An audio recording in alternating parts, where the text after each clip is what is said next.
What is up, Ninja Nation? Welcome back to another Filthiest Pitches of the day.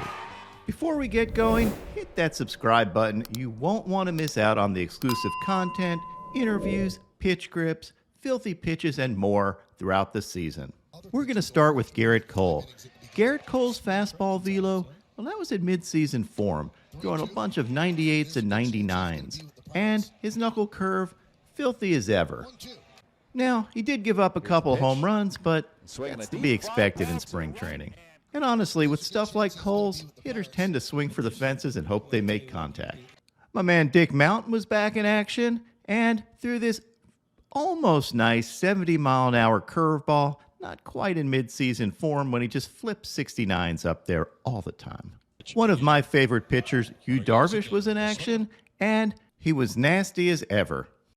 With a bunch of filthy breaking balls, solid fastball velo, and who knows what other pitches he was throwing because he throws so many. Here's an overlay of his fastball and a slider, and you can see why he's so tough to hit. The Professor Kyle Hendricks was back in action. He did get hit decently hard, but struck out the side here with a nasty changeup, and I love him strutting off the field saying, "Suck it, losers." Okay, that really didn't happen. Patrick Sandoval got the KO on Joey Bart. There's Ninja referee Steve Willis with the countout. Taylor Rogers added a sword to his sword collection with this wicked slider.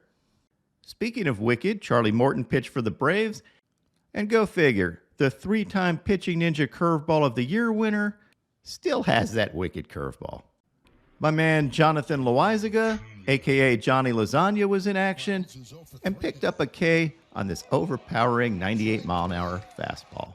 Speaking of throwing flames, Camilo Doval is an overpowering force of nature. Check him out just throwing the living crap out of these. Now on to the main event where two of my favorite pitchers, Jacob deGrom and Max Scherzer, were pitching for the Mets. That's 5 Cy Youngs between them. deGoat looked ready for the season to start, and while his fastball only touched 99, his slider looked in mid-season form. He was also working on his curveball this game, and after throwing 2 curveballs before, threw another here, gives up a hit, and just cracks up laughing like, I knew I didn't want to throw a curveball. It's like my worst pitch. And you can see Nito laughing too. And then later in the game, deGrom, I think, sets the spring training all-time shake record. Because I have a feeling Nito was trying to get him to throw a curveball, and deGrom's like, I'm having no part of that. No matter how many times you ask, the answer's still no. Max Scherzer then showed off with his filthy array of stuff. Cutters, sliders, fastballs, changeups, and even some curveballs, which is like his 5th best pitch. Mad Max is so competitive, he even tried to break Jacob deGrom's newly set spring training shake record. But what I love is Max's intensity. That was in mid-season form. I love when he makes a big pitch and turns and bolts off the mound. Almost like he bolted away from me at the All-Star game after I tried to give him a bro hug. And I love this. Max's hands are so valuable, he needs to get a coach to open his water bottle. I mean, you don't want to inadvertently mess up your slider grip or something. A couple of college highlights. One thing I love about college baseball is the emotion, and here's Braden Tucker showing a lot of it after getting a big K.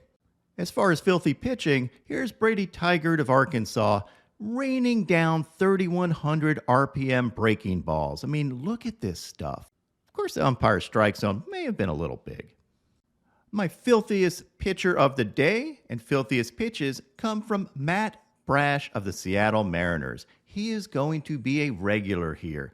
The man is a filth machine. Check these out.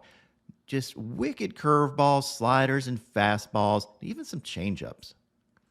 Yes, Matt Brash is gonna be a problem.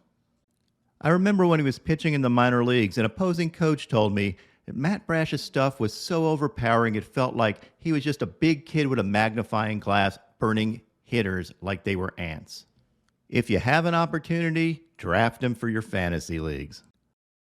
Lastly, here's a bonus clip of Will Smith and Will Smith hitting folks.